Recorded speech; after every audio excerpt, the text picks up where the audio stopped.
sekali tentunya rasanya di siang hari ini dapat kembali lagi menemani Anda dengan seragam informasi yang akan kami hadirkan dalam Apa Kabar Indonesia Siang. Kali ini bersama saya Rehana dan juga rekan saya Jasmine Rahmadi. Hai Rehana, halo Jasmine. Ketemu lagi kita hari ini.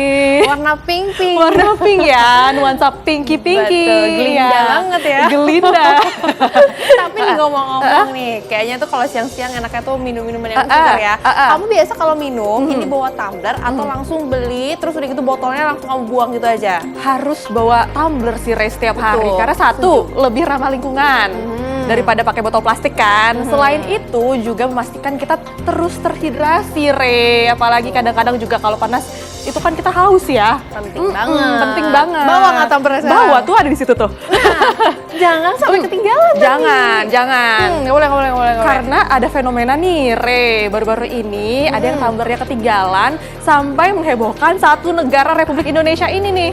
Aduh, karena diviralkan di media sosial. Udah gitu malah merembet kemana-mana jadinya dikeluarkan dari perusahaan itu. Akhirnya kan tidak enak ya ujungnya untuk semua pihak ya. Papa viral betul. sekarang gitu ya. Untuk membahas mengenai fenomena yang kasus apapun ini sedikit-sedikit viral nih Re. Nanti kita akan berbincang langsung kepada pengamat media sosial. Namun sebelum menghadirkan informasi tersebut, kita hadirkan terlebih dahulu pemirsa informasi pertama dari Bekasi, Jawa Barat, di mana ada tawuran dua kelompok pelajar kembali terjadi di Kabupaten Bekasi, Jawa Barat.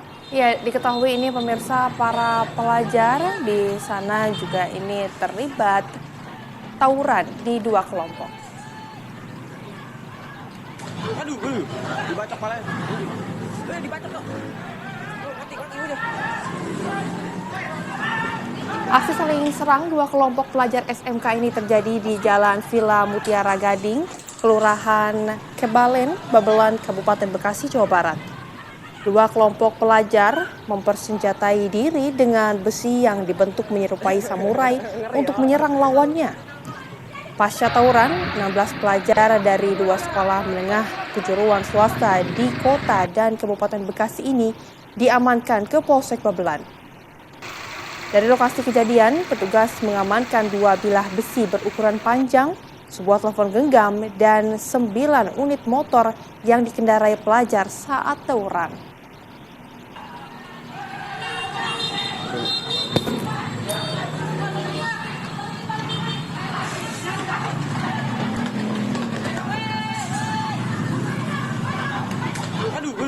Dibaca kepalanya. Dibaca kok. Mati udah.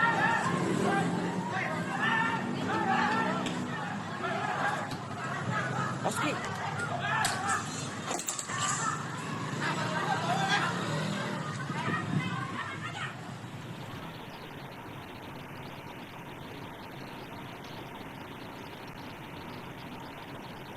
Kita hadirkan informasi lainnya untuk Anda pemirsa ini dari Bandung mengenai narkoba, di mana petugas Rutan Kelas 1 Bandung berhasil gagalkan penyelundupan narkoba jenis sabu dan ekstasi oleh seorang wanita. Ya, dalam penyelundupan ini ditemukan 11,5 gram sabu dan 5 butir ekstasi.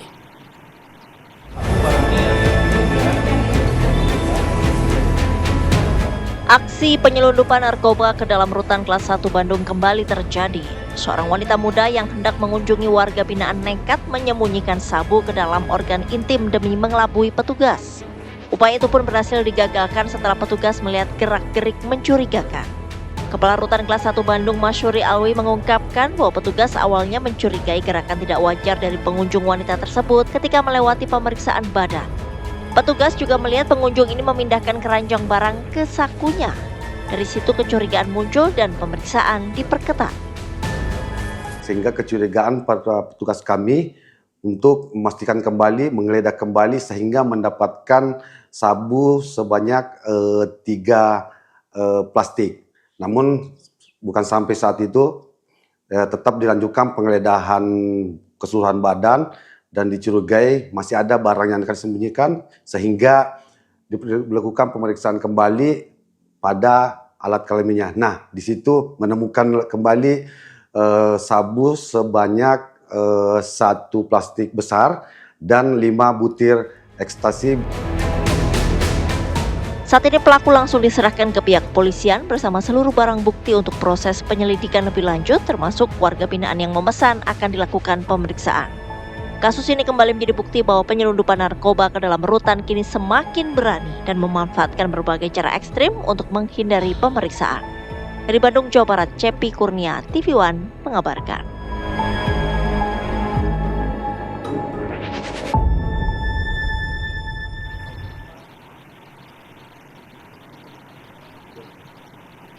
Dari Bandung, Jawa Barat, kita beralih ke informasi dari Tuban, Jawa Timur, pemirsa, di mana seorang pria di Tuban, Jawa Timur ini mengaku sebagai anggota polisi berpangkat AKBP saat melakukan penipuan kepada seorang mahasiswi.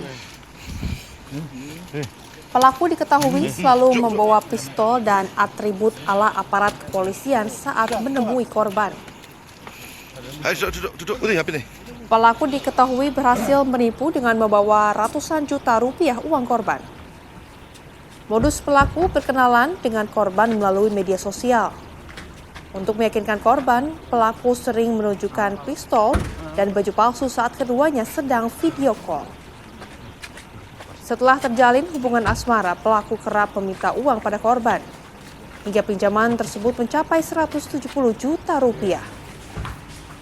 Korban baru mengetahui dirinya tertipu setelah mencari informasi pada temannya yang kebetulan menjadi anggota polisi. Alhasil, pelaku merupakan polisi gadungan alias tipu-tipu.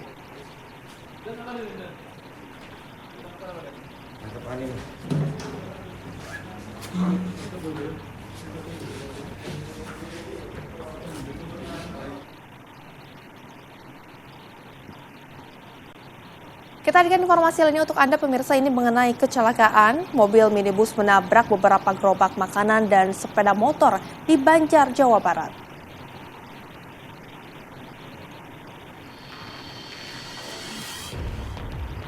Ya, kecelakaan ini terekam kamera CCTV salah satu toko di lokasi kejadian.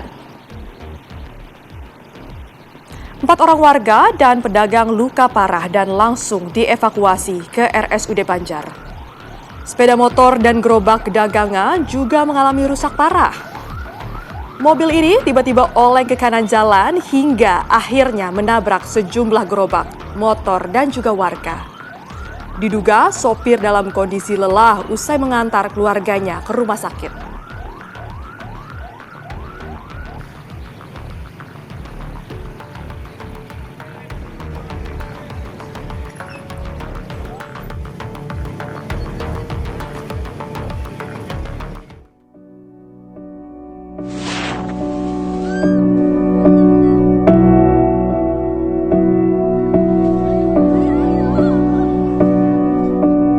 Ya Allah, astagfirullah ya Allah.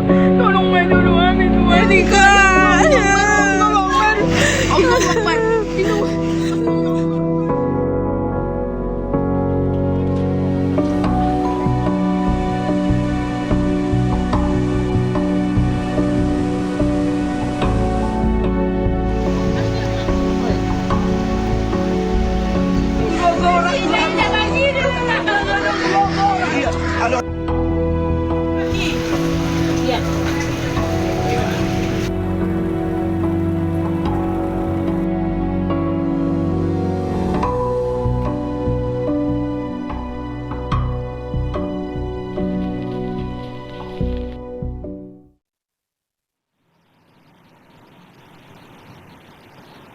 Ya, bencana alam ini menimpa sejumlah titik di Sumatera, pemirsa. Salah satunya adalah di Aceh, di mana gempa bumi berkekuatan 6,3 skala Richter guncang Kabupaten Simeulue, Aceh. Sebanyak 11 orang dilaporkan luka-luka. Gempa yang cukup kuat tersebut merusak sejumlah fasilitas umum seperti masjid, perkantoran pemerintah, hingga puskesmas.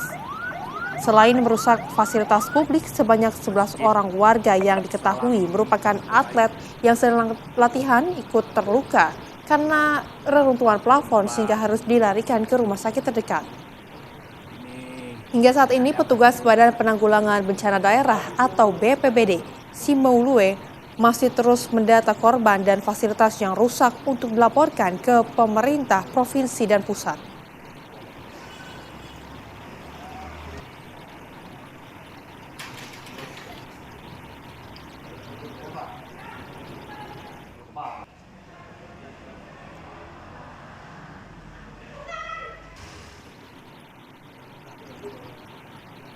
Ya pemirsa, informasi lainnya untuk Anda ini masih dari wilayah Aceh, di mana akibat diguyur hujan lebat, banjir hingga setinggi 1 meter kepung 3 kecamatan di Nagan Raya Aceh. Ya, petugas gabungan pun melakukan evakuasi terhadap warga. Selain merendam pemukiman warga, pemirsa, banjir juga merendam sejumlah fasilitas publik seperti sekolah, pasar, dan juga rumah ibadah. Agar tidak jatuh korban jiwa, petugas BPBD, TNI, dan juga Polri terus berusaha menjangkau wilayah-wilayah terisolasi untuk melakukan evakuasi terhadap warga. Namun terbatasnya perahu karet dan arus yang deras menyulitkan upaya penyelamatan.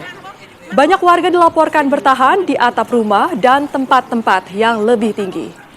Situasi di lapangan diperparah oleh terganggunya akses internet dan komunikasi yang lumpuh total, dan ini menyebabkan petugas sulit melakukan koordinasi dan warga tidak dapat menghubungi keluarga maupun pihak berwenang untuk meminta bantuan.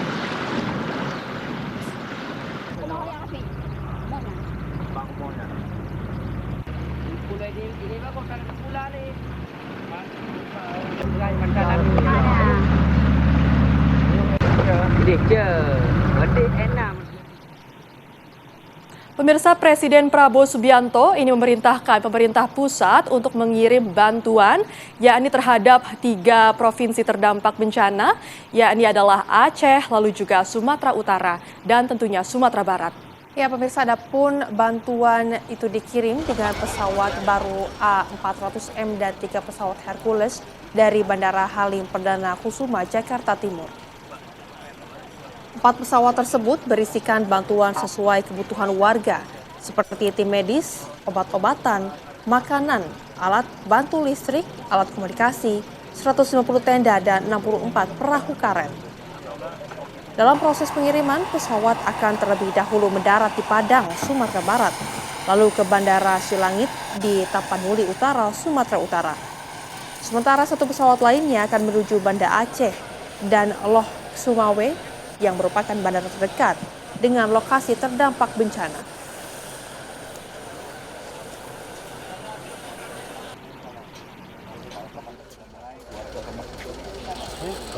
Atas instruksi langsung Bapak Presiden tadi malam kepada seluruh jajaran terkait untuk memberangkatkan pagi ini 4 pesawat, 3 pesawat Hercules, kemudian 1 pesawat A400 yang awal bulan ini tiba di tanah air untuk terbang ke 3 provinsi yang terdampak bencana.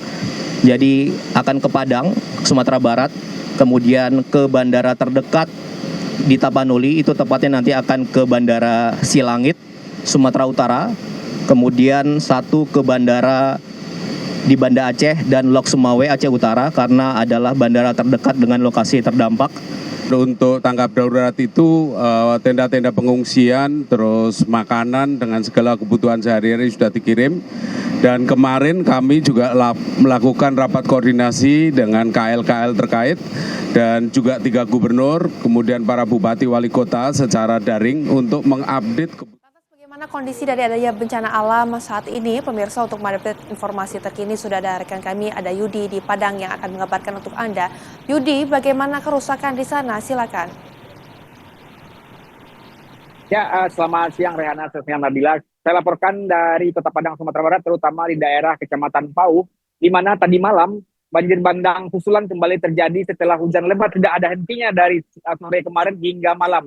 Dan bahkan ya, di pukul 1 dini hari air mulai naik ke permukaan rumah warga yang meluap dari Sungai Batang Kuranji dengan membawa material lumpur dan kayu gelondongan. Akibatnya rumah warga pun tertutup lumpur. Namun untuk tadi malam masyarakat masih bisa bertahan di rumahnya karena kebanyakan mereka berada di lantai 2 rumah di bantaran Sungai Batang Kuranji ini. Dan pagi hari tadi mulai dilakukan diungsikan oleh tim SAR gabungan setempat dari TNI, Polri, BPBD, dan tim Basarnas. Warga yang berada di sepanjang bantaran Sungai Batang Kuranji di daerah Pasar Baru, kemudian Kapalo Hilalang, dan Kapalo Koto semuanya dipindahkan ke daerah yang lebih tinggi. Dari pantauan kami tadi dan informasi dari tim terkait bahwa sudah terdapat 1.500 warga yang diungsikan ke sekolah dasar 02 di daerah ketinggian masih di Kecamatan Pau, Kota Padang. Namun untuk Sungai Batang Kuranji sendiri hari ini masih terlihat kuning kecoklatan karena masih mengandung material lumpur dan cuaca pun masih mendung dan di hulu sungai masih kelihatan awan hitam sehingga masyarakat masih khawatir berada di rumah mereka dan memilih untuk mengungsi ke tempat yang lebih aman. Demikian Nabila.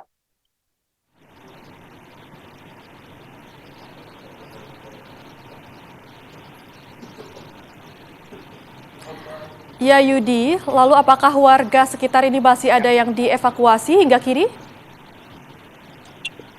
Ya hingga siang ini masih terdapat evakuasi warga yang pindah dari rumahnya mengingat cuaca masih gelap, masih mendung dan sejumlah rumah yang berada di bantaran Sungai Batangkuranji sudah tidak ada lagi yang menghuni. Termasuk juga rumah yang berada di kawasan Lambuang Buki, Kapalokoto, Gunung Nago. Semuanya pindah dari rumah mereka yang berada di bantaran sungai karena air sungai belum surut seperti biasa dan masih berwarna kuning kecoklatan. Dan mereka khawatir akan terjadi lagi banjir bandang susulan hingga sungai benar-benar surut. Demikian.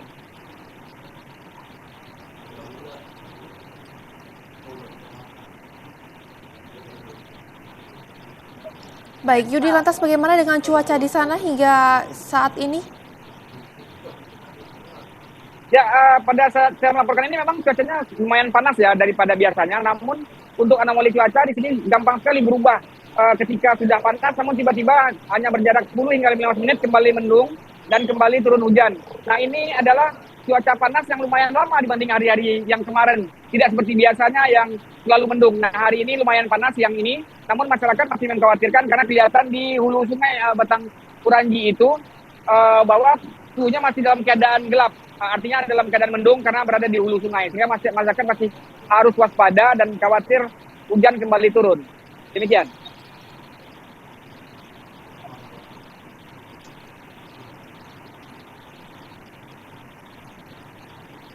Ya Yudi, bagaimana dengan bantuan dari pemerintah? Apakah ini sudah didistribusikan dengan baik kepada para korban bencana, Yudi? Ya, untuk bantuan banjir ini termasuk juga bantuan untuk banjir yang pertama terjadi Selasa yang kemarin dan bantuan korban banjir untuk hari ini sudah terdistribusikan dan juga sudah banyak bantuan-bantuan donatur dari berbagai elemen masyarakat yang datang ke posko-posko pengungsian untuk makan siang. Seperti yang kami lihat tadi pagi, untuk di SD 02 Kapalokoto ini sudah maksud kami di SD 02 Cikupa Tengah sudah diantarkan makanan dari berbagai kelompok relawan dan kelompok bantuan-bantuan kemanusiaan berupa nasi bungkus untuk makan siang ini. Namun untuk khusus lokasi ini di pengungsian SD 02 untuk sore dan malam nanti juga sudah didirikan dapur umum seperti yang juga dibikin di daerah Gunung Nago untuk banjir hari Selasa yang kemarin.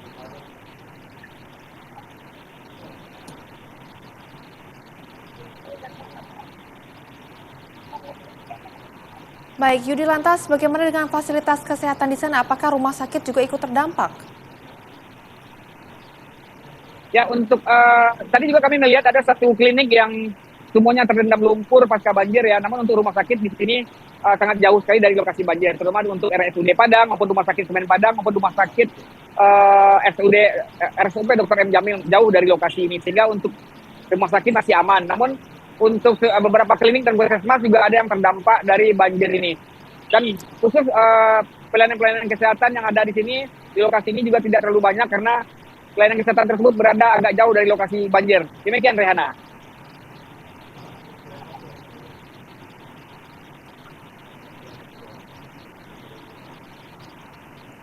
Baik, terima kasih rekan Wahyudi Agus mengabarkan langsung dari Padang, Sumatera Barat. Selamat bertugas kembali dan jaga kesehatan serta keselamatan Anda.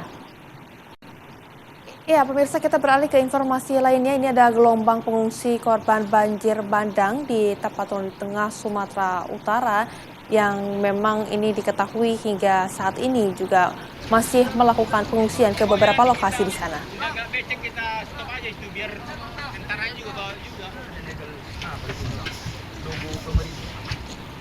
Ya, pengungsian ini dilakukan ke gedung olahraga Pandan. Dan pemirsa, para korban ini berjalan sejauh 6 km di atas lumpur tebal dari desa yang berada di pegunungan di Kecamatan Tuka untuk mengantisipasi terjadinya banjir bandang susulan. Stok logistik yang habis membuat mereka bergerak ke pusat kota Pandan menuju posko pengungsian. Data terbaru ada 7 korban tewas yang ditemukan akibat banjir bandang di wilayah Kecamatan Tuka dan lainnya dikabarkan masih banyak yang belum ditemukan.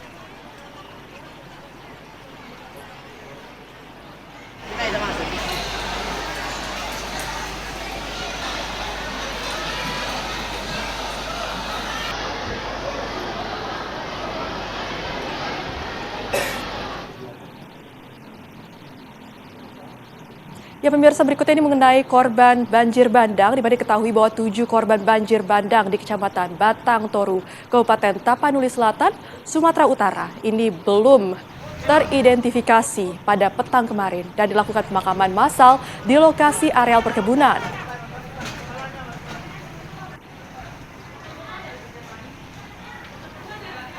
Ya pemirsa, memang sementara itu sebanyak 113 korban luka juga masih dalam perawatan. Dan adapun pemirsa, perawatan tersebut ini dilakukan di Puskesmas Batang Toru hingga saat ini. Yang mana diketahui memang ada 113 korban luka juga hingga saat ini masih dilakukan perawatan medis di sana akibat korban banjir dan juga longsor. Hingga saat ini juga teridentifikasi dan juga dimakamkan secara massal, di mana selama 3 hari berada di Batanghari juga ada beberapa yang belum teridentifikasi. Dan tercatat ini sebanyak 21 korban meninggal dunia, sementara itu 14 jenazah korban telah diambil pihak keluarga. Sedangkan 7 korban lainnya ini pemirsa diketahui masih belum teridentifikasi identitasnya.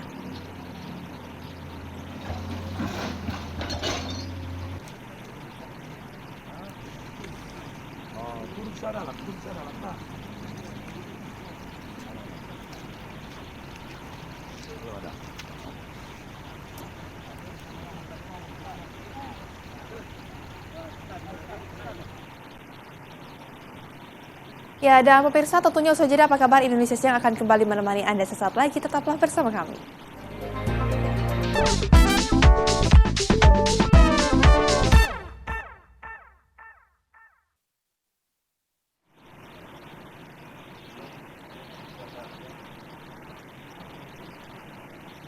Seperti biasa di segmen ini kami akan hadirkan sejumlah informasi viral dan ini informasi pertama cukup mengenaskan nih Rey, dan bisa menjadi peringatan juga untuk pemirsa agar hati-hati terutama jika berada dekat pelintasan kereta. Karena pemirsa ada seorang ibu-ibu yang tewas tertabrak kereta komuter lain jurusan Bogor Jakarta, atau lebih tepatnya ini berlokasi di pelintasan kereta di kawasan Kalibata, Pancoran, Jakarta Selatan pada Kamis sore. Korban tewas usai nekat menyeberang di saat kereta dari kedua arah diketahui ini tengah melintas bersamaan. Petugas KAI dan juga kepolisian yang berada di lokasi langsung mengevakuasi jasad korban yang tewas tertabrak kereta di kawasan Kalibata, Pancoran, Jakarta Selatan. Korban yang merupakan ibu-ibu ini pemirsa tewas tertabrak kereta di saat kereta dari dua arah, yakni Jakarta Bogor maupun sebaliknya tengah melintas bersamaan. Banyaknya warga yang menonton hingga menimbulkan kemacetan di sekitaran lokasi.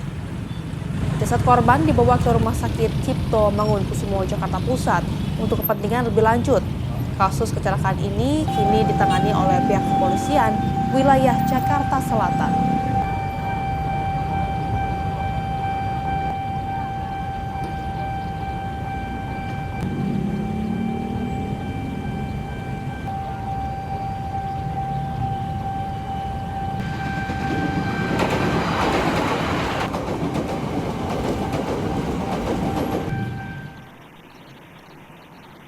Informasi lainnya untuk Anda pemirsa, ya ini adalah informasi yang cukup menggemparkan di seluruh Indonesia. Ada yang viral, ini tumbler penumpang KRL hilang setelah dikembalikannya cooler bag oleh petugas kereta yang tertinggal di bagasi kereta. Ya, dan berujung nih Rey, pemilik tumbler tersebut juga dipecat oleh perusahaannya. Saya Alvin. Saya Anita. Beberapa hari terakhir ini banyak berita beredar dan berkembang di awal dari barang penumpang KRL yang tertinggal di rak bagasi. Petugas KAI hampir dikenakan sanksi pemecatan setelah viral di media sosial Threads dan dituduh tidak bertanggung jawab.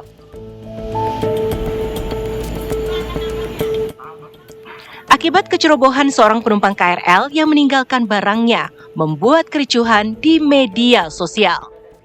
Pada tweets yang diunggah oleh penumpang, memperlihatkan pesan yang berisi meminta petugas untuk mengecek CCTV dan melakukan tindakan sesuai SOP. Hal tersebut ramai dan membuat warganet geram. Berawal dari sanksi pemecatan pada petugas KRL dan pada akhirnya mengakibatkan pemilik tumbler tersebut diberhentikan oleh perusahaan tempat bekerja.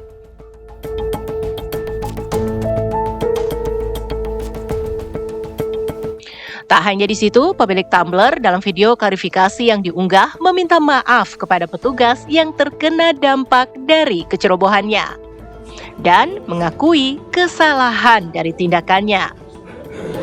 Meminta maaf yang sebesar-besarnya atas kejadian ini. Assalamualaikum warahmatullahi wabarakatuh. Saya Alvin. Saya Anita. Beberapa hari terakhir ini banyak berita beredar dan berkembang di sosial media terkait perbuatan kami berdua.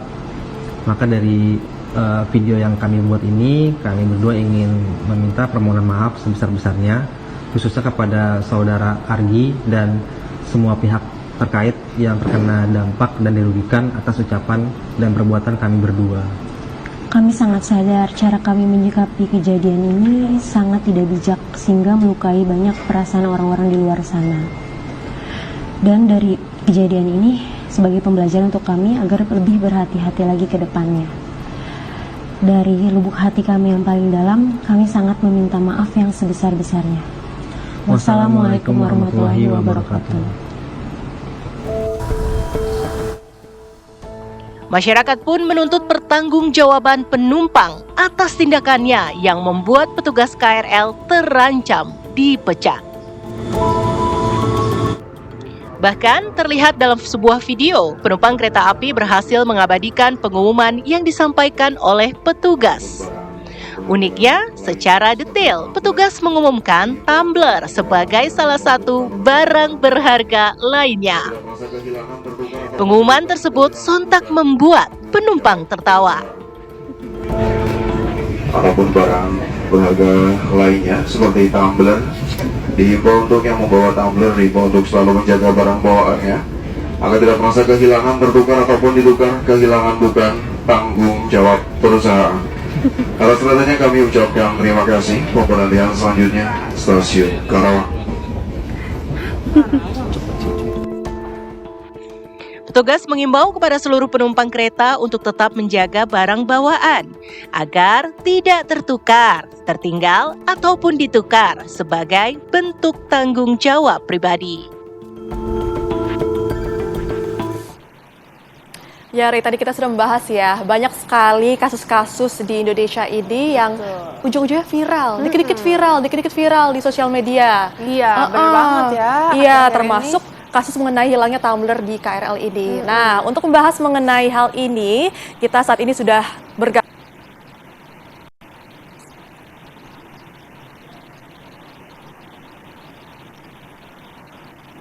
Siang, Mas Tuhu. Halo, selamat siang. Iya, Mas Tuhu, ini kan cukup menggemparkan ya, kemarin ini kejadian di mana ada tumbler hilang, lalu juga tentunya menjadi viral di media sosial. Lalu bagaimana Mas Tuhu ini melihat dinamika kasus tumbler hilang ini yang menjadi isu sangat besar sekali di media sosial? Ya, kalau saya melihatnya ada beberapa faktor ya. Pertama adalah ketika ini menjadi viral, curhatannya menjadi viral, dan kemudian menjadi besar karena ada ancaman pemecatan gitu. Dan ini menunjukkan sekali lagi ada ketidaksiapan, terutama brand gitu ya, perusahaan ketika ada situasi-situasi yang menuju krisis atau situasi-situasi yang urgen. Ada isu-isu ketika viral, mereka tidak siap secara internal, lalu kemudian malah membuat situasi menjadi lebih berat. Gitu. Coba kalau misalnya kemarin itu langsung diselesaikan dengan cepat, maka mungkin situasinya tidak seheboh sekarang gitu ya. Jadi situasi menjadi David versus Goliath ketika karyawannya yang dianggap innocent, terus kemudian dia menjadi korban gitu kan. Jadi akhirnya itu yang men-trigger kemarahan lebih lanjut bagi netizens. Kira-kira seperti itu, Mbak. Oke, artinya ini juga netizen jadi marah, jadi kemana-mana begitu imbasnya Mas Suhu. Tapi kami juga ingin tahu mengapa sebetulnya opini Iya, warganet ini kemudian bisa menekan perusahaan, bahkan hingga petugas untuk terancam pemecatan pada akhirnya. iya. Karena gini ya, ini kayaknya sekarang fenomena karena ada media sosial. Terus kemudian fenomena cancel culture gitu ya, yang bukan hanya terjadi di Indonesia, tapi juga misalnya di Korea gitu ya. Dan ini kan terjadi di banyak tempat ya. Jadi tipikal netizen adalah dia menjadi semacam hakimnya. Kayak kemarin bahkan beberapa kasus yang sebelum-sebelumnya juga seperti itu kan.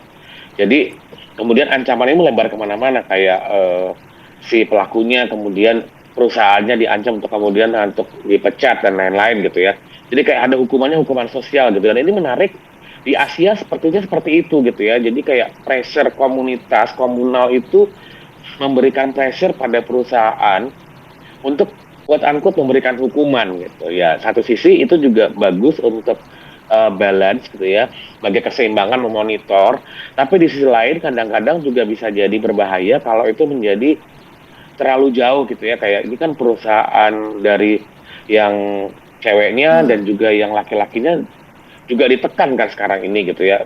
Tolong itu dikeluarkan, bahkan yang perempuan kalau nggak salah sudah keluarkan gitu ya. Terus di sisi lain bagusnya adalah si petugas KAI-nya akhirnya tidak jadi dipecat gitu ya karena ada balance dari dari netizen gitu. Dan ini juga menunjukkan sekali lagi dari sisi perusahaan yang besar ketakutan itu luar biasa dan kemungkinan asumsi saya ya, jadi di internal itu belum punya SOP yang sangat jelas bagaimana ngelola situasi semacam ini. Ketika terjadi kepanikan, ya udah ini udah viral, berarti kamu yang harus tanggung jawab. Ini kan sebelumnya pernah terjadi juga ketika waktu itu kasus di Plaza Indonesia dengan security gitu ya. Harusnya kita belajar dari situ juga sebenarnya, gitu.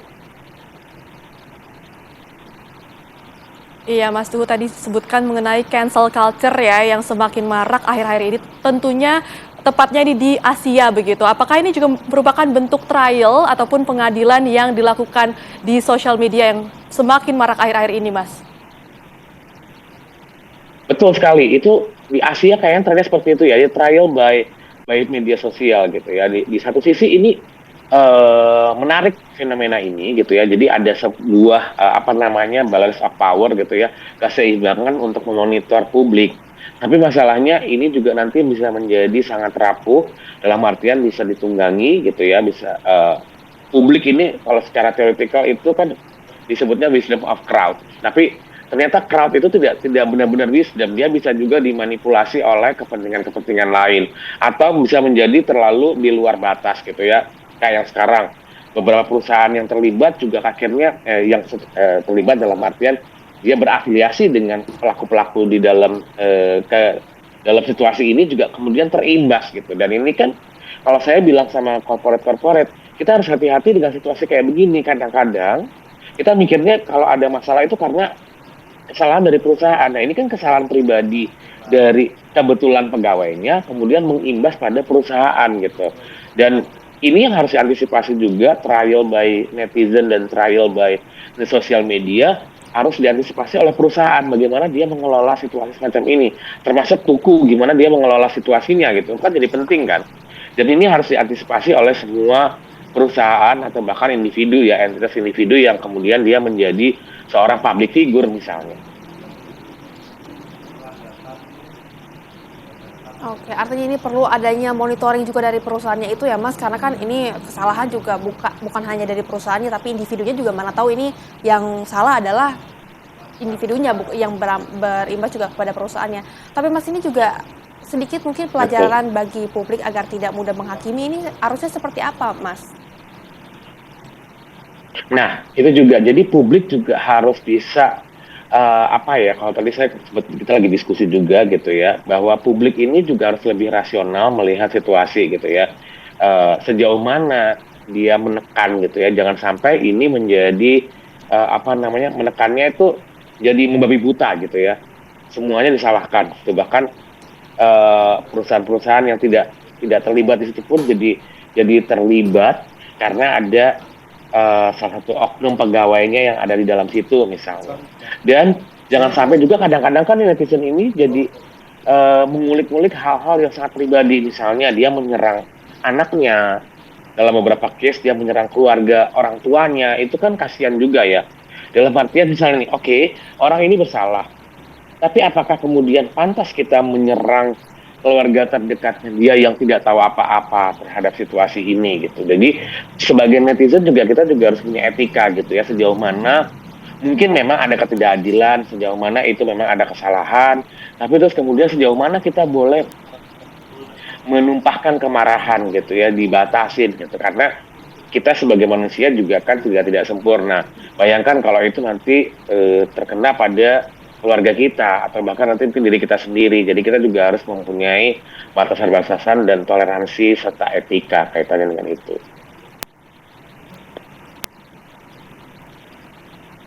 Baik, terima kasih Mas Tuhu. Tadi ini menarik ya, sebagai netizen kita harus selalu beretika. Betul. Gitu. Dan ada juga istilah wisdom of the crowd, namun selama ini netizen nyatanya tidak selalu bijak begitu. Itu menjadi pelajaran juga untuk kita semuanya agar lebih bijaksana menggunakan sosial media. Terima kasih Mas Tuhu Nugraha. Ya pemirsa, dan usai jeda apa kabar Indonesia akan kembali menemani Anda. Tetaplah bersama kami sesaat lagi. Kabar Indonesia Siang bersama Jasmine dan Rehana. Pemirsa, 2 anak kakak beradik yang dikabarkan hilang kabur dari rumah ini telah ditemukan oleh warga dan juga diserahkan ke kepolisian. Pihak Satreskrim sudah menemukan 2 anak yang dilaporkan hilang pada Selasa kemarin. Keduanya ini ditemukan dalam keadaan sehat secara fisik, namun pihak kepolisian masih memeriksa secara psikis terhadap 2 anak perempuan kakak beradik tersebut. Kedua anak perempuan itu saat ini berada di bawah pengawasan tim unit PPA Satreskrim Polres Bogor. Pihak kepolisian mengaku keduanya ditemukan oleh warga tanpa dijelaskan lebih lanjut oleh Satreskrim. Sebelumnya dilaporkan bahwa 2 orang anak di bawah umur menghilang dari rumah. Keduanya ini terpantau terakhir di stasiun Pondok Rajeng dan stasiun Depok. Hingga saat ini belum diketahui alasan mereka keluar dari rumah tanpa seizin orang tuanya.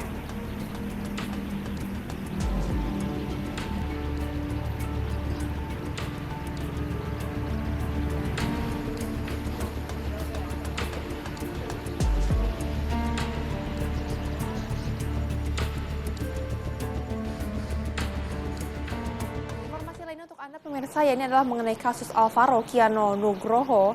Kepolisian Resort Metro Jakarta Selatan ini merilis prarekonstruksi pembunuhan Alvaro Kiano Nugroho di kediaman pelaku Alex Iskandar. Ya, prarekonstruksi ini memperlihatkan pemirsa bagaimana pelaku menghabisi nyawa anak sambungnya di rumah sendiri. Pakai tangan juga kok, langsung aja. Prarekonstruksi ini digelar 21 November 2025 sebelum pelaku yang merupakan ayah tiri korban Alex Iskandar mengakhiri hidupnya dengan cara gantung diri. Dalam prarekonstruksi tersebut, penyidik Polres Metro Jakarta Selatan melibatkan langsung pelaku Alex Iskandar, sementara korban Alvaro diperankan oleh pengganti. Ada sejumlah adegan yang diperagakan pelaku, salah satunya detik-detik saat Alex akan membunuh Alvaro dengan cara dibekap dengan selimut dan dicekik. Hidungnya ditutup apa enggak? Oke. Terus? Setelah dipastikan meninggal, tubuh korban kemudian dilakban dan dimasukkan ke dalam plastik. Pada adegan berikutnya, tubuh korban yang sudah terbungkus plastik diletakkan di garasi rumah dan meminta bantuan seseorang untuk memasukkan ke dalam mobil. Kedua orang tersebut kemudian membawa korban ke Kali Cilalai, Tenjo, Kabupaten Bogor, Jawa Barat untuk dibuang. Udah Bapak, habis ini jalan dari sini kan? Tenjo. Kapolres Metro Jakarta Selatan Kombes Pol Nicholas Lilipali mengatakan pembunuhan tersebut dilatar belakangi kekesalan pelaku terhadap korban Alvaro yang rewel dan merengek terus-menerus meminta mainan kepada pelaku. Ini dari situ AKN disekap dengan handuk yang tergantung dan juga dicekik serta ditindih. Akhirnya kurang lebih 2-3 menit, akhirnya korban AKN ini tidak bergerak lagi dan saat itu juga AI ini panik. Saat ini polisi masih mendalami keterlibatan seorang saksi lainnya yang juga turut serta membawa Alvaro Kiano Nugroho. Dari Jakarta, Robin Freddy, TV One, mengabarkan. Dan untuk mengupdate mengenai kasus pembunuhan Alvaro, kita sudah bergabung dengan jurnalis TV One Felicia yang akan melaporkan dari RS Polri Kramat Jati, Jakarta. Selamat siang, Feli. Bagaimana dengan update terkini di RS Polri? Silakan dengan laporan Anda. Ya, Jasmine, Rehana, dan juga pemirsa, untuk perkembangan dari hasil tes DNA yang dilakukan kepada Ibunda Alvaro, yakni Arumi, sampai saat ini menurut keterangan dari pihak Rumah Sakit Polri Kramat Jati Jakarta Timur masih belum bisa dipastikan kapan hasil tersebut akan diumumkan kepada publik, karena menurut keterangan dari Rumah Sakit Polri Kramat Jati Jakarta Timur, ini proses pemeriksaan dan juga identifikasi masih terus dilakukan, masih dalam proses, dan masih belum diketahui hingga kapan selesainya, sehingga nantinya apabila seluruh proses pemeriksaan dan juga identifikasi selesai akan diumumkan kepada publik. Dan pemirsa, sebelumnya memang ibunda dari Alvaro yakni Arumi sudah memberikan sampel DNA-nya kepada Rumah Sakit Polri Kramat Jati Jakarta Timur pada Senin malam tanggal 24 November 2025, yang mana ini untuk dicocokkan dengan DNA sang anak yakni Alvaro. Dan ini sebelumnya pemirsa, pihak kepolisian juga telah memulangkan ibunda Alvaro dari yang bekerja di luar negeri, tepatnya di Malaysia, ke Indonesia atas kasus yang menimpa anaknya ini. Hal ini disampaikan langsung oleh Kapolres Metro Jakarta Selatan, Kombes Nicholas Ari Lilipali. Dan nantinya tes DNA ini pemirsa akan dicocokkan antara ibunda Alvaro dan juga Alvaro apakah benar memang ini anaknya. Dan nantinya juga pemirsa dari pihak Rumah Sakit Polri Kramat Jati akan mengumumkan apakah nantinya ini benar bahwa DNA antara ibunya dan Alvaro ini cocok. Dan pemirsa, sebelumnya pihak Rumah Sakit Polri Kramat Jati Jakarta Timur juga sudah melakukan serangkaian pemeriksaan dan juga identifikasi terhadap jenazah Alvaro yang langsung diberikan kepada Rumah Sakit Polri Kramat Jati di Puslap 4 dan sudah diidentifikasi. Dan kini pihak keluarga juga masih menunggu hasil dari tes DNA dari ibunda Alvaro tersebut. Dan menurut informasi yang kami dapatkan juga pemirsa, bahwa pihak keluarga ini sudah berencana untuk menyiapkan pemakaman apabila nantinya hasil tes DNA ibunda dari Alvaro ini sudah keluar, dan nantinya juga rencananya untuk pemakaman ini dilakukan tidak jauh dari rumah ibunda, yakni di Pesanggerahan, Jakarta Selatan. Dan pemirsa, untuk kasus ini sedikit informasi bahwa kasus ini bermula pada saat Alvaro dinyatakan hilang pada tanggal 6 Maret 2025 dan hilang selama 8 bulan hingga akhirnya November ini pemirsa, pihak kepolisian menemukan kerangka dari Alvaro di Kali Cilalai, Tenjo, Bogor, Jawa Barat, yang diduga ini dibunuh oleh ayah tirinya Alex Iskandar. Dan pada saat proses pembunuhannya ini pemirsa, kerangka mayat Alvaro ini ditaruh di plastik dan juga dibuang ke Kali Cilalai. Dan kemudian dari Alex Iskandar atau ayah tiri yang mana merupakan pelaku pembunuhan terhadap Alvaro ini juga saat ini sudah tiada karena dirinya melakukan bunuh diri pada saat dirinya ditetapkan sebagai tersangka dan akan hendak ditahan. Dan untuk motif dari pembunuhan yang dilakukan ayah tiri kepada Alvaro ini pemirsa diduga karena cemburu kepada ibunda Alvaro yang diduga melakukan tindak perselingkuhan di Malaysia. Untuk update informasi mengenai hasil tes DNA dari ibunda Alvaro, sampai saat ini kami masih menunggu dari pihak Rumah Sakit Polri. Demikian Jasmine dan juga Rehana, saya kembalikan lagi kepada Anda di studio. Baik, terima kasih Felicia Amelinda atas laporan Anda langsung dari Rumah Sakit Polri Jakarta. Selamat kembali bertugas.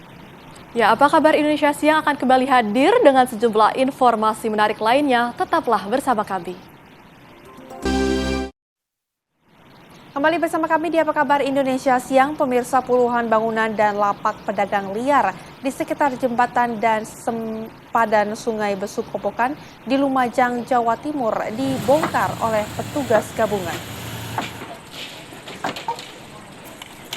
Jadi lantaran masuk dalam kawasan zona merah pemirsa bencana erupsi Gunung Semeru. Kalau di sana tidak ada yang ngungsi.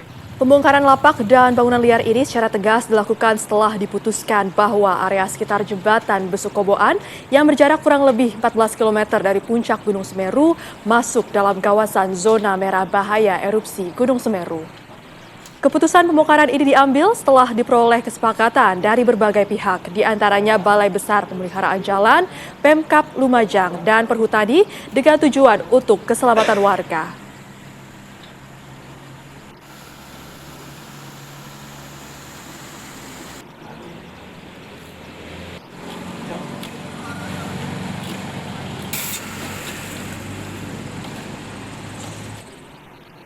Lebih dari sepekan terjadinya erupsi Gunung Semeru. Akibat erupsi ini 1 desa dan 2 dusun di Kabupaten Lumajang, Jawa Timur terkena dampaknya. Warga mengungsi, sejumlah orang pun diketahui terluka.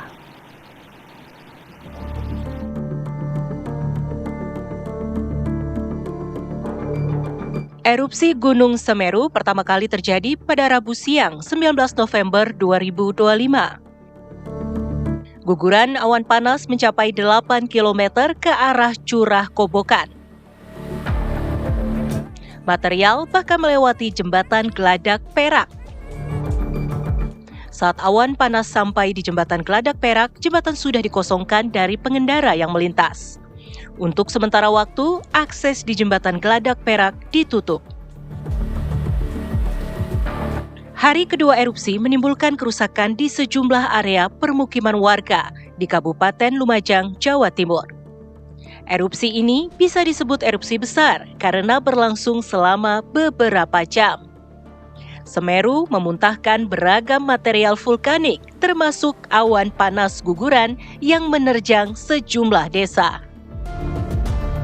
Saat erupsi usai di hari ketiga, pengungsi kembali ke rumah mereka yang telah hancur. Mereka mengais sisa harta benda yang bisa diselamatkan. Para pengungsi berdatangan menuju lokasi terdampak bencana erupsi Gunung Semeru di Dusun Sumbersari dan Gumukmas, Desa Supit Urang, Kecamatan Pronojiwo, Lumajang. Pada hari keempat, 3 warga dilaporkan mengalami luka bakar akibat terkena panas guguran dan material vulkanik erupsi Gunung Semeru. Ketiganya menjalani perawatan intensif di RSUD Haryoto, Lumajang, Jawa Timur. Hari kelima hingga sepekan, jembatan Geladak Perak akses penghubung Kabupaten Lumajang dengan Kabupaten Malang terdampak erupsi menjadi tontonan warga. Banyak orang sengaja datang melihat dampak erupsi Semeru dan aliran lahar di bawah jembatan Geladak Perak. Selama sepekan ini, meski erupsi terjadi berulang kali, tak ada korban jiwa. Aktivitas warga juga masih berlangsung, meski harus disesuaikan dengan kondisi erupsi Semeru. Tim TV One mengabarkan. Terbukti melakukan penganiayaan terhadap anak tirinya yang masih di bawah umur. Seorang perempuan berinisial NIS ditahan polisi. Ya, seorang anak berinisial AN usia 8 tahun warga Mancingan, Parangtritis, Bantul, Yogyakarta mengalami luka-luka akibat dianiaya oleh NIS 31 tahun yang merupakan ibu tirinya. Peristiwa berawal ketika tetangga korban sering melihat korban dianiaya oleh ibu tiri korban dan merasa tidak tega dengan pelakuan NIS. Tetangga tersebut melapor ke ibu kandung korban berinisial RAR, 25 tahun yang tinggal di Mergangasan, Kota Yogyakarta. Ibu kandung korban kemudian melihat langsung kondisi korban yang luka-luka, tidak terima kemudian melapor ke Polsek Kretek Bantul, Yogyakarta. Ibu korban. Oh iya. Terus kenapa melakukan penganiayaan? Karena saya dibilangin Pak, diarahin didikin nggak bisa. Contohnya Mbak? Ya bandel. Informasi berikutnya ini mengenai pelaku pengedar narkoba, pemirsa, di mana terdapat 50 pelaku pengedar narkoba dari 42 kasus selama 2 pekan ini ditangkap. Dari tangan para tersangka, polisi menyita 371,78 gram sabu, 79,79 gram ganja, 221,87 gram tembakau sintetis, serta 5.216 butir obat keras terlarang dan psikotropika. Sebanyak 50 pelaku pengedar narkoba berhasil diringkus selama 2 pekan terakhir di bulan November 2025 oleh personil kepolisian dari Sat Narkoba Polres Cimahi. Barang bukti yang berhasil diamankan ini meliputi berbagai jenis narkotika seperti sabu, ganja sintetik, bibit narkoba, hingga ekstasi. Pengungkapan ini merupakan langkah besar dalam upaya menyelamatkan generasi muda dan masyarakat dari bahaya narkoba, di mana dari 42 kasus tersebut aparat mengelompokkan ke dalam 4 kategori utama, antara lain 21 kasus sabu dengan 24 tersangka, 19 kasus tembakau sintetis dengan 24 tersangka, 1 kasus ganja, 1 tersangka, dan 1 kasus OKT dengan 1 tersangka.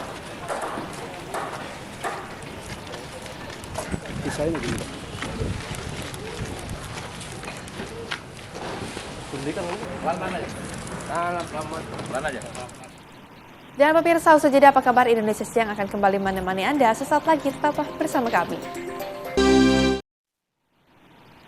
Terima kasih Anda kembali di Apa Kabar Indonesia Siang. Pemirsa, keluarga mantan Direktur Utama PT ASDP Indonesia sudah menunggu bebasnya Ira di rutan KPK. Sejak pagi hari, suami Ira dan sejumlah anggota kerabat Ira lainnya sudah menunggu di luar rutan. Adapun penasehat hukum Ira meyakini Ira akan bebas hari ini karena sudah melewati masa 7 hari setelah putusan Pengadilan Tingkat Pertama Tipikor dan KPK sudah menerima surat kepres perihal rehabilitasi Ira dan 2 terdakwa lainnya. Hingga saat ini KPK masih memproses secara internal KPK untuk bebasnya Ira Puspadewi dan kawan-kawan.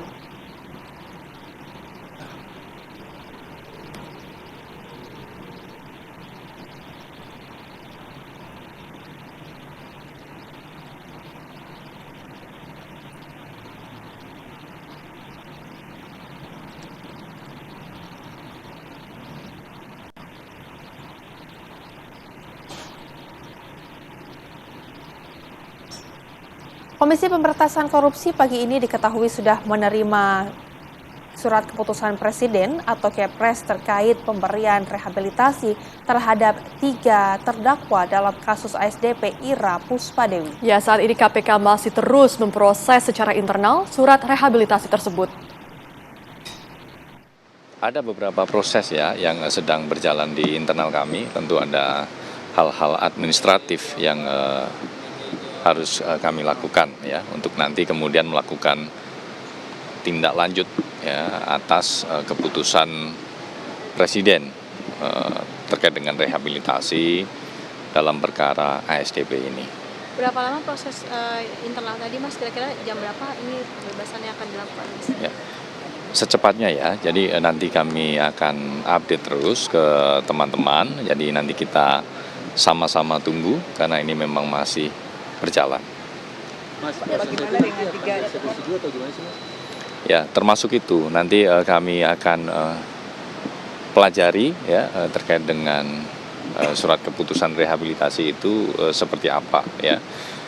Mengingat dalam perjalanan perkara ini kemarin tanggal 20 November ya, Pengadilan Negeri Jakarta Pusat pada tingkat pertama sudah memberikan putusannya bahwa saudara Ibu Ira dan kawan-kawan terbukti bersalah dalam perkara akuisisi PT ASDP ini. Ya. Sehingga itu juga nanti kami akan cek ulang ya terkait dengan itu. Apakah kemudian harus eksekusi dulu atau seperti apa. Berikutnya pemirsa, kami akan hadirkan informasi mengenai program MBG di Yogyakarta, di mana proses pendistribusian makan bergizi gratis ataupun MBG di perbukitan Menoreh, Kulon Progo, Yogyakarta. Ini lebih tepatnya viral di sosial media. Ya, diketahui pemirsa ini dengan menggunakan sepeda motor, para relawan SPPG melewati jalur ekstrim, bahkan ini demi mengantarkan seporsi MBG untuk calon generasi muda. Relawan Satuan Pelayanan Pemenuhan Gizi atau SPPG Samigaluh 01 di Pedukuhan Jetis, Gerbosari, Kecamatan Samigaluh, Kulon Progo, Yogyakarta bersiap mengantarkan 3.900 porsi MBG di 90 sekolah di Samigaluh. Namun ada pemandangan berbeda. Selain menggunakan minibus, pendistribusian MBG di tempat ini juga dilakukan dengan sepeda motor. Dimodifikasi dengan menggunakan kotak kayu, MBG diantarkan ke sekolah-sekolah yang tidak bisa diakses menggunakan minibus. Selain viral, perjuangan para relawan SPPG ini mampu menghadirkan senyum bagi pelajar di pelosok negeri. Hal ini terbukti ketika senyum bahagia muncul dari wajah anak-anak menyambut petugas pengantar MBG saat tiba di gerbang sekolah. Ya alhamdulillah, senangnya kalau sudah sampai di sekolahan disambut baik dengan Bapak Ibu guru dan antusias selalu ditunggu sama murid atau anak-anak sekolah. Itu rasa rasa lelahnya terbayarkan seperti. Penggunaan sepeda motor ini telah mendapat restu dari BGN. Sebelum beroperasi, pihak SPPG telah berkonsultasi agar MBG bisa menjangkau ke wilayah yang tak bisa diakses kendaraan roda 4. Terdapat 5 sepeda motor pendistribusian MBG dan 4 minibus pendistribusian MBG. Penggunaan sepeda motor dinilai lebih efektif lantaran mampu menjangkau sekolah-sekolah di wilayah perbukitan menoreh. Pelayanan MBG di daerah kami yang sesungguh-sungguhnya, seperti itu komitmen kami untuk mensukseskan program Pak Prabowo ini, walaupun di lokasi yang sulit lah, karena kami itu di Kulon Progo memang daerah paling tinggi itu, dan terutama di Suroloyo itu. Jadi kami merasa ingin menunjukkan bahwa dengan komitmen kami di daerah yang sulit, kami tetap ingin mewujudkan dengan baik sampai ke anak-anak dengan baik dengan perjuangan para relawannya. Meski harus berhadapan dengan berbagai risiko, melintasi medan terjal perbukitan menoreh, para relawan mengaku tak menyerah. Rasa lelah terbayar lunas ketika menyaksikan senyum siswa sekolah menantikan seporsi MBG yang diantarkan. Dari Kulon Progo, Yogyakarta, Ari Wibowo, TV One, mengabarkan.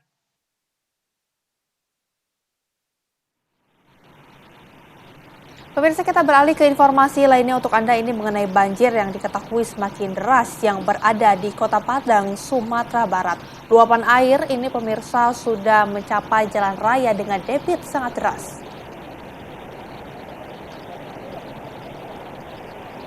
Luapan banjir bandang ini makin parah akibat hujan yang tak kunjung berhenti di Kota Padang. Luapan air sungai Batang Kuranji sudah mencapai jalan raya di kawasan Pasar Baru, Kelurahan Cupak Tangah, Kota Padang. Debit air sangat deras sehingga warga terpaksa dievakuasi dengan tali tambak dan perahu karet. Akibat banyaknya ruas jalan yang ditutup, sebagian warga menjadi terisolasi dan sulit untuk mendapatkan bantuan. Dan sampai saat ini, tim SAR masih terus melakukan evakuasi terhadap warga yang jadi korban banjir.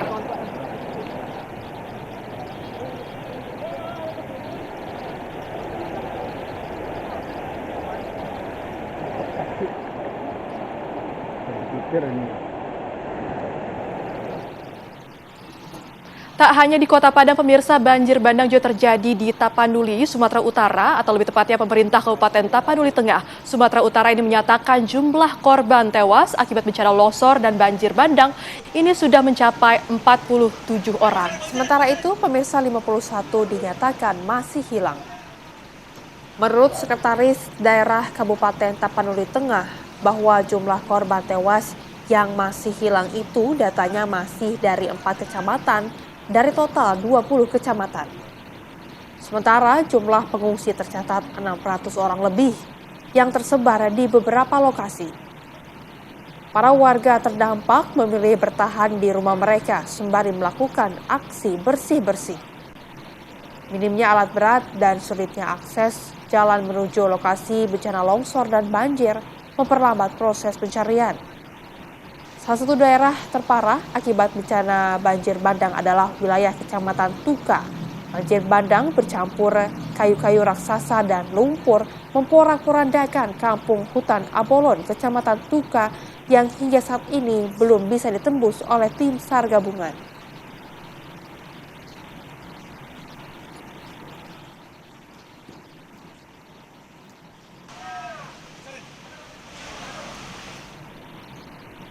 Akibat diguyur hujan lebat, pemirsa, banjir hingga setinggi 1 meter kepung 3 kecamatan di Nagan Raya, Aceh. Petugas gabungan pun ini melakukan evakuasi terhadap warga.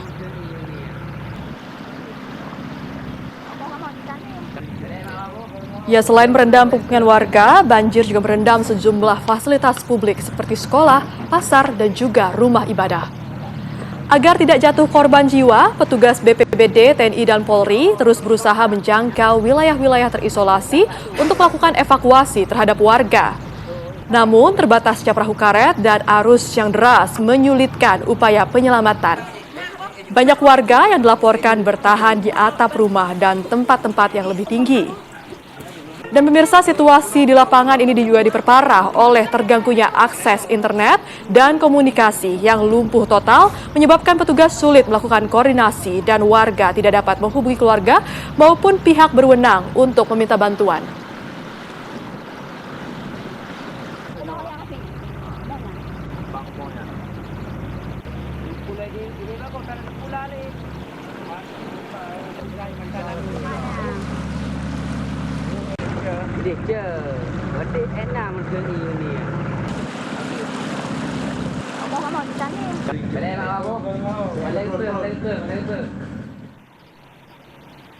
Pemirsa, dan untuk mengetahui bagaimana update terkini mengenai bencana banjir di Aceh, saat ini kita sudah terhubung dengan rekan Haidir yang sudah siap mengabarkan dari Aceh. Selamat siang Haidir, bagaimana situasi terkini di sana? Silakan.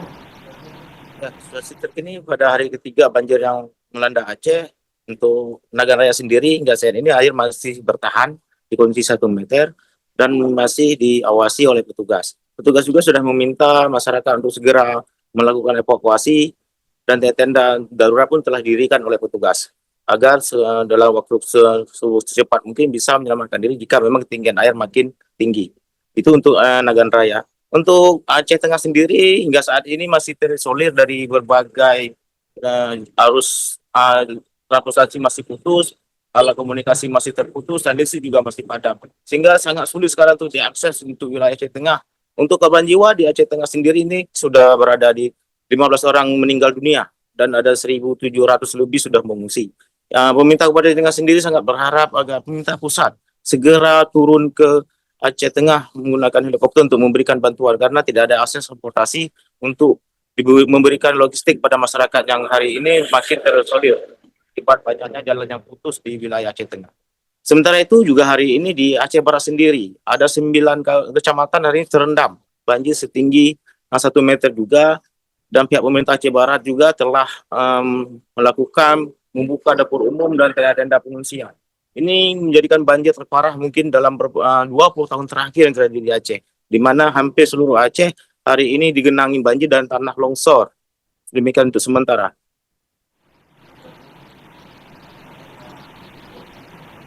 Haidir, fasilitas umum apa saja yang paling terdampak di sana?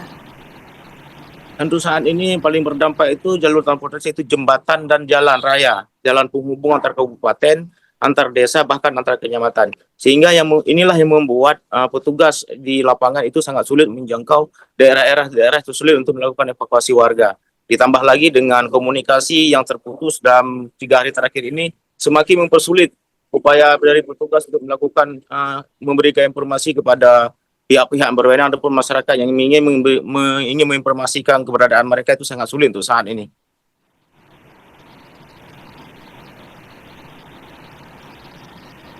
Baik, terima kasih rekan Haidir mengabarkan langsung dari Aceh. Jaga keselamatan dan kesehatan Anda, Haidir. Ya pemirsa, Presiden Prabowo Subianto ini memerintahkan pengiriman bantuan terhadap 3 provinsi terdampak bencana, yaitu adalah di Aceh, Sumatera Utara, kemudian juga di Sumatera Barat. Ya, dan bantuan pun dikirim dengan pesawat baru A400M dan 3 pesawat Hercules dari Bandara Halim Perdana Kusuma, Jakarta Timur. 4 pesawat tersebut berisikan bantuan sesuai kebutuhan warga seperti tim medis, obat-obatan, makanan.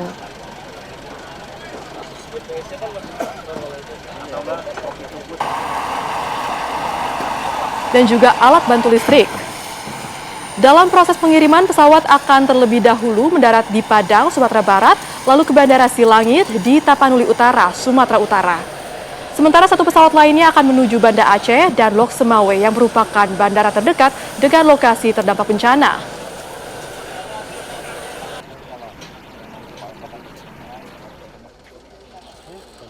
Atas instruksi langsung Bapak Presiden tadi malam kepada seluruh jajaran terkait untuk memberangkatkan pagi ini 4 pesawat, 3 pesawat Hercules, kemudian 1 pesawat A400 yang awal bulan ini tiba di tanah air untuk terbang ke 3 provinsi yang terdampak bencana. Jadi akan ke Padang, Sumatera Barat, kemudian ke bandara terdekat di Tapanuli, itu tepatnya nanti akan ke Bandara Silangit, Sumatera Utara, kemudian 1 ke bandara di Banda Aceh dan Lok Semawe, Aceh Utara, karena adalah bandara terdekat dengan lokasi terdampak. Untuk tanggap darurat itu tenda-tenda pengungsian, terus makanan dengan segala kebutuhan sehari-hari sudah dikirim. Dan kemarin kami juga melakukan rapat koordinasi dengan KL-KL terkait dan juga 3 gubernur, kemudian para bupati wali kota secara daring untuk mengupdate kebutuhan. Apa kabar Indonesia Siang akan kembali hadir dengan sejumlah informasi menarik lainnya. Tetaplah bersama kami.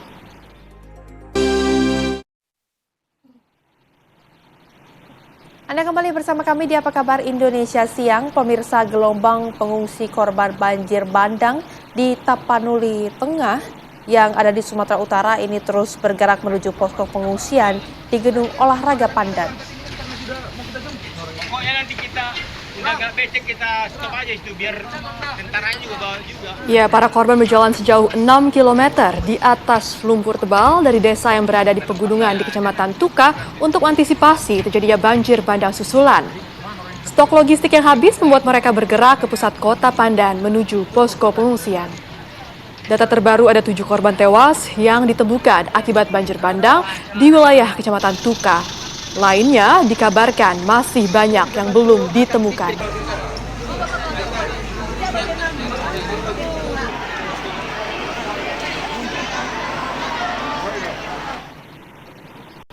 Tidak terasa informasi tadi menutup jumpa kita di Apa Kabar Indonesia Siang. Wakil kru bertugas, saya Jasmine Rahmadi. Dan juga saya Rehana Mezia, pamit undur diri. Terima kasih, sampai jumpa. Sampai jumpa.